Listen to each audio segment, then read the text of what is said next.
আমরা এই পর্যন্ত সর্বোচ্চ সহযোগিতা করে জাতীয় ঐক্যমত সৃষ্টির জন্য চেষ্টা করে এসেছি। শুধুমাত্র অল্প কিছু ক্ষেত্রে আমরা ভিন্নমত পোষণ করেছি, মতামত দিয়েছি। এই পর্যন্ত আপনাদের সাথে যতবার কথা বলেছি, যতবার জাতীয় ঐক্য কমিশনের সাথে কথা বলেছি, আমরা কি কি সহযোগিতা আমাদের দলের পক্ষ থেকে, বিএনপির পক্ষ থেকে এবং আমাদের যারা যুগপথের সঙ্গে ছিল তাদের মধ্যে অনেকের পক্ষ থেকে, সবাই কথা বলবো না, আমরা যে সহযোগিতাটা করেছি, আমি শুধু বিএনপির কথা বলবো না, আমাদের সঙ্গে সাথীদের কথাও বলবো।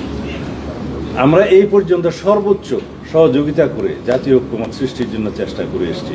প্রথম দিন থেকে আপনারা জানেন যে 3 তারিখের জুনে শুরু হয়েছে, পরে এখানে 17 জুন, 18, 19 তারিখ দিন বা 20 তারিখ, 17, 18, 19 3 দিন অনবরত আলোচনা হয়েছে যে আর্টিকেল 94(5)-এ বিশেষ করে রাষ্ট্রপতির যে ক্ষমতা প্রধান বিচারপতি নিয়োগের ক্ষেত্রে, যেটা তাকে আর্টিকেল 48 সাবসেকশন 3-তে দেয়া আছে, কিন্তু আবার আর্টিকেল 94(5)-এ এসে সেটা বিস্তারিত বলা আছে যে রাষ্ট্রপতি চিফ জাস্টিস নিয়োগ করবেন।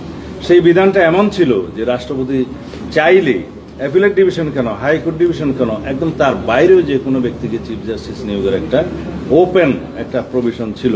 সেই জায়গা থেকে আমরা এই প্রস্তাব করেছি এটা অ্যাপিলেট ডিভিশনে নিয়ে আসুন এবং অ্যাপিলেট ডিভিশনের জ্যেষ্ঠতম 2 জনের মধ্যে সীমাবদ্ধ করুন।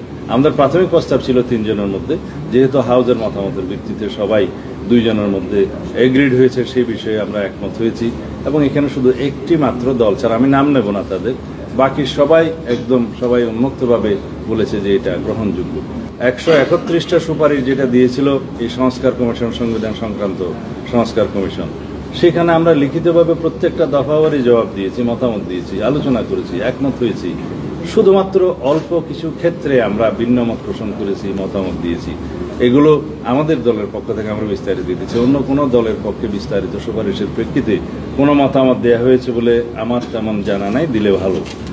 আর অন্যান্য বিষয়ে যেমন আমরা ন্যায়পাল নিয়োগ আইনের ক্ষেত্রে আমরা বলেছি ন্যায়পালকে শক্তিশালী করা হবে, ন্যায়পালকে একটা ইনস্টিটিউশন বানানো হবে, ন্যায়পালের জন্য একটা সেক্রেটারিয়েট গঠন করা হবে, ন্যায়পালের আইনটা যুগ উপযোগী করা হবে, ন্যায়পালের হাতে অনেক ক্ষমতা দেওয়া হবে, এই বিষয়ে আমরা একমত হয়েছি।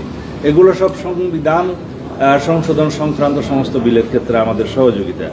এখন যদি কেউ বলে যে বিএনপির কারণেই বোধহয় সমঝোতা হচ্ছে না, এরকম একটা বাজারে রিউমার আছে, আমরা শুনেছি যে এগুলো কারা ছড়াচ্ছে, কেন ছড়াচ্ছে জানি না।